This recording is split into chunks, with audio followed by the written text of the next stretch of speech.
Non, mais quand je dépasse mon moi-même. Tu peux pas dépasser moi-même sans l'altérité.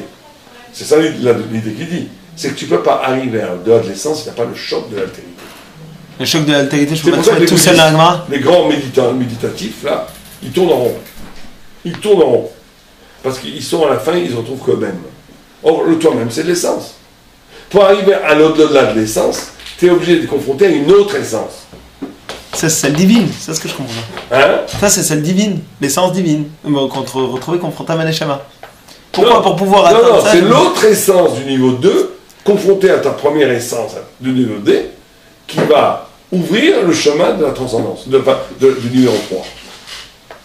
Tu ne peux pas accepter au niveau 3 directement, parce que qu'est-ce que c'est le numéro 3? C'est rien. C'est une infinie possibilité, c'est rien. C'est du vide. C'est du vide. Et alors? Si c'est du vide, t'as rien. Tu te ramasses tout de suite sur ton essence. Ce n'est que quand tu vas être confronté à un autre esprit, qui est son essence, je parle, deux Talmid qui étudient ensemble, tu vas être confronté, toi, ton esprit, va être confronté à l'esprit de l'autre, c'est-à-dire numéro 2 contre numéro 2, où là, ça va ouvrir l'abîme du numéro 3. C'est ça le pshat, que la parole divine, elle passait entre les deux visages des chérubins. Où est-ce que la parole divine jaillissait du Talmud? Quand dans l'arche, le Haron HaKodesh, qui était dans le Kodesh HaKodashim, il y avait deux chérubins qui se regardaient quand tout allait bien, qui se faisaient la tête, quand le peuple juif faisait des fautes. Quand tout allait bien, ils se regardaient. Et quand Dieu parlait à Moïse, et quand Dieu parlait même au grand prêtre, quand il avait le mérite d'avoir une révélation, une batte colle, cette révélation passait entre les deux visages. Entre les deux visages des chérubins. Pourquoi ça devait passer entre les deux visages des chérubins? C'est ça l'idée. C'est que la confrontation d'un visage à un autre visage, le violent combat à mort, je dirais même, de deux consciences qui s'affrontent, où elles vont tomber ou dans la guerre, c'est le retour du numéro 1, ou bien elles vont ouvrir la dimension du numéro 3. Mais la dimension du numéro 3 ne peut arriver qu'avec la confrontation d'altérité. Elle n'est pas possible comme une pure exploration de soi intérieur, comme les bouddhistes ou les méditateurs voudraient le faire. Ça n'existe pas. Parce que c'est une dimension tellement abstraite qu'elle ne peut pas apparaître dans l'ordre d'une recherche de soi à soi. Elles ne peuvent apparaître que dans le choc d'une confrontation de deux consciences, dont le choc lui-même dans la distorsion des consciences va nous faire ouvrir la notion de l'espace vide qui ouvre la possibilité de ces deux consciences et qui est le troisième niveau. Et on y arrive à partir de deux mouvements. Un mouvement de petitesse, ça veut dire j'accepte que ma conscience est relative par rapport à une autre conscience. Et donc elle ouvre la possibilité de l'infini miroir, de l'infinie possibilité de la liberté. Deux, elle passe par une mise en servitude.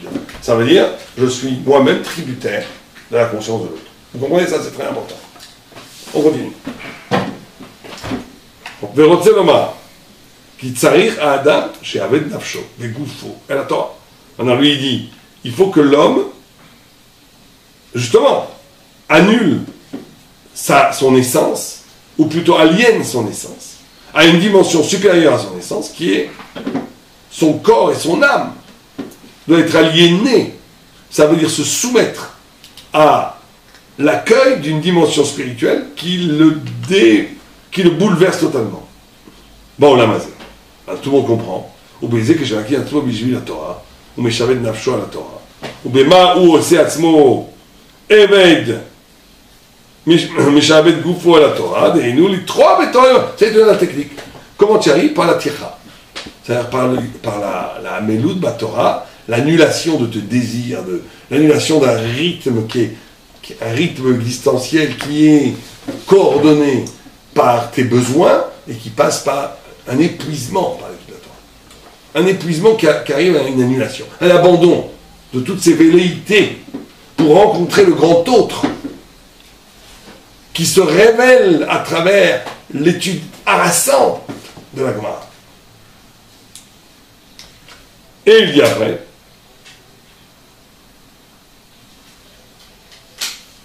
Mais Kacher ou Sekar, Naase Gadol Vechopshi Leolam Haba. Pourquoi? Parce que l'Olam Haba, c'est quoi? C'est la Neshama, c'est le miroir. Donc, ce n'est qu'en étant capable d'avoir presque anéanti son rapport, bien entendu, au social, premier niveau, et presque, et complètement rendu secondaire à son essence, que l'on s'ouvre à la dimension d'infini qui est en soi, qui est la refsa elle-même de sa vie dans le Olam Haba.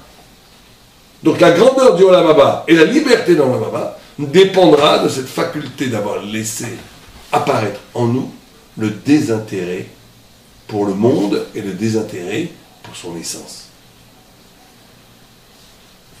Comprenez ou pas? On a besoin non seulement de la petitesse, mais de l'aliénation.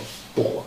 כי לפעמים צריך האדם ללמוד לפני אדם דבר שהוא יותר גדול, או דבר אחד לך, והוא יותר גדול מן אותו אדם שהולך אליו ללמוד. ועושה עצמו que la première dimension, la dimension de la confrontation des consciences. Tu es obligé ça. Confrontation des consciences, elle est essentielle. Un homme qui voudrait par lui-même arriver au troisième niveau serait une illusion pure. Il serait toujours dans le deuxième niveau là-bas. La consultation, elle sert à quoi? Elle sert à relativiser l'absolu de ta conscience. C'est le choc avec la conscience d'un autre, quand tu vraiment écoutes la conscience de l'autre, qui rend que ta conscience... Or, l'homme est absolu. Donc, il dit cette relativité, elle ne va pas. Donc, ça va lui donner la possibilité d'ouvrir une perspective qui dépasse le conflit de la conscience. Ça va lui donner à goûter, à entendre le troisième niveau. Ça ne vous est jamais arrivé, ça, vous? Quand vous avez une vraie marloquette avec quelqu'un dans le sphara, à un moment donné, vous vous ouvrez et vous acceptez que les deux sont à la vérité. Et que, on va ailleurs. On n'est plus là-dedans. On n'est plus dans la confrontation des consciences. On est dans une dimension multiple de la vérité, qui est la troisième dimension, la dimension de la révélation divine, qui est le miroir. C'est ça, exemple. Comment on y arrive? Parce que finalement, quand j'ai confrontation entre deux personnes, vous avez dit il y a deux possibilités. La guerre, c'est à mon avis quand je suis en train d'affirmer mon ego. Alors là, on retombe au premier niveau. Là, je retombe au premier niveau, et ça, c'est très bas. Maintenant, si à un moment j'arrive à affiner, donc je m'efface, et c'est ce qui va me permettre d'arriver au troisième niveau. Je ne veux pas dire efface, soyons très précis. J'efface. En te rendant compte que ta conscience, qui apparaît toujours comme l'absolu, la conscience de deuxième niveau, parce que chaque niveau se présente à l'absolu, c'est un autre problème, parce qu'il serait perdant d'avance sinon. Le niveau social se présente comme un absolu. Il se dit que rien d'autre existe, mais il a arrêté de baratiner, ça existe. Après, le niveau de ta conscience, le génie ou l'artiste, il considère que ça y est que ça devrait, que tout le reste c'est nul. T'as pas tous les artistes disent que pour les autres c'est nul, et toujours comme ça. Parce que chaque conscience, elle se présente comme un absolu. Donc, maintenant, quand cet absolu confond à un autre absolu, si véritablement tu écoutes l'autre absolu, tu te rends compte qu'il ne peut pas avoir deux absolus. Donc ça devient deux relatifs. Donc là, c'est conscience même que c'est relatif ce que tu penses, par rapport à l'absolu de l'autre, t'ouvre à une dimension de l'absolu supérieure à ta conscience, qui est celle qui génère les deux consciences. Ça veut dire la dimension de l'infinie possibilité, qui est le miroir intime, qui est le Tsem Elohim. C'est à partir du moment où j'accepte que l'autre aussi est dans l'absolu. Voilà. Et dans le vrai. Ça va te donner... Ça va me permettre de me rendre compte que tout est relatif. Ça ne peut pas arriver sans ça. On parle d'un Bar Plukta qui dit quelque chose, pas qui dit n'importe des âneries. Des fois, il y a des âneries, tu dis, laisse tomber. Pour moi, tu n'es pas une confrontation tu n'es pas une opposition en absolu, tu dis des bêtises. Bien sûr, le danger, c'est de voir dans chaque personne qu'il y a des bêtises. C'est le grand problème des très grands Tamid-Chacham. Les immenses Elohim, ils ont un gros problème. C'est qu'ils n'ont pas de Bar Plukta. Donc, à un moment donné, ils confondent le numéro 2 et le numéro 3. Moi, je connaissais un très grand rab, il disait aux autres, avoue que tu sais rien. Ah non, il m'avait parlé à un autre rab. Ça avait l'air de l'ego presque. Il disait, avoue que tu sais rien, non, comment ça? Devant Dieu, tu sais que tu es nul par rapport à moi, dis-le.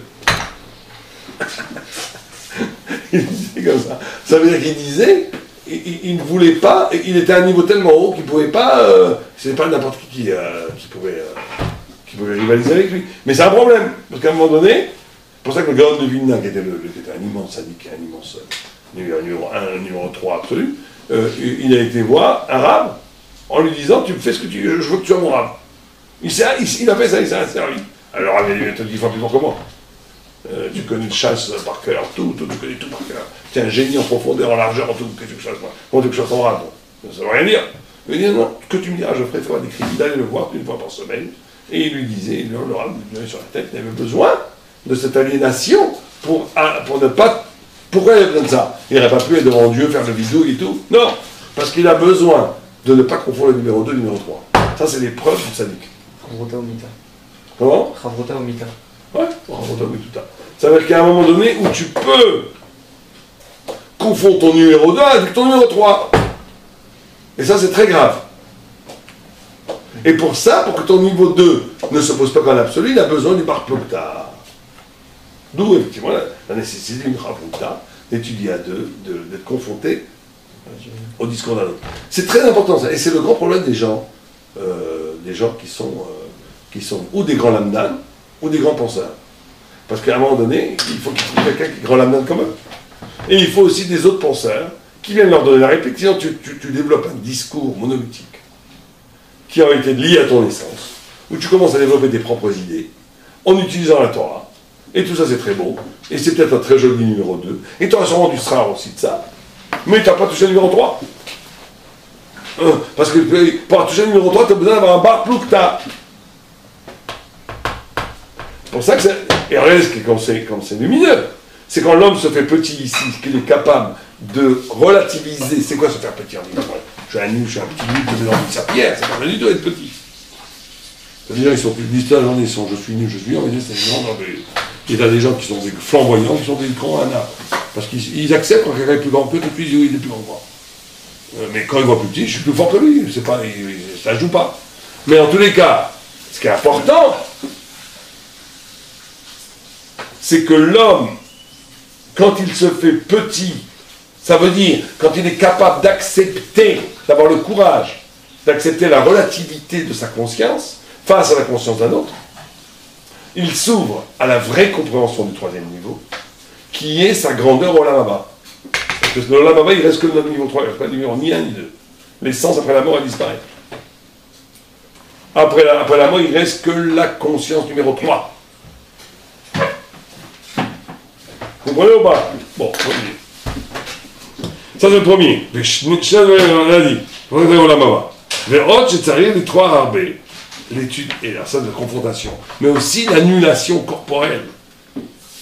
De rentrer dans un rythme existentiel et dans un rythme d'étude qui contredit le déterminisme mondain.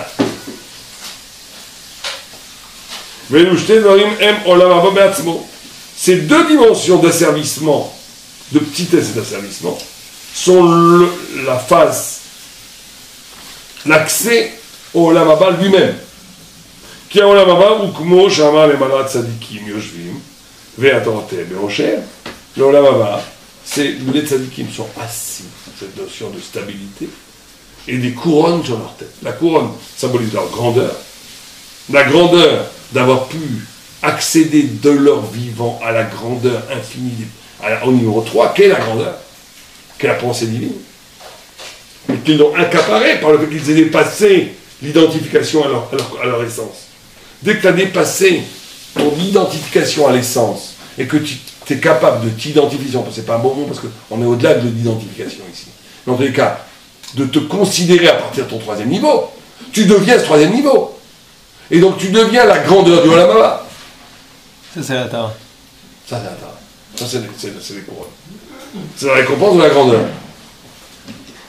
D'accord? ולכן, אומר כשמקטים עצמו על דברי תורה, נעשה גדול לעולם הבא, ודבר זה שיהיה לו עטרה הוא כמו מלך שהוא גדול צר עטרה.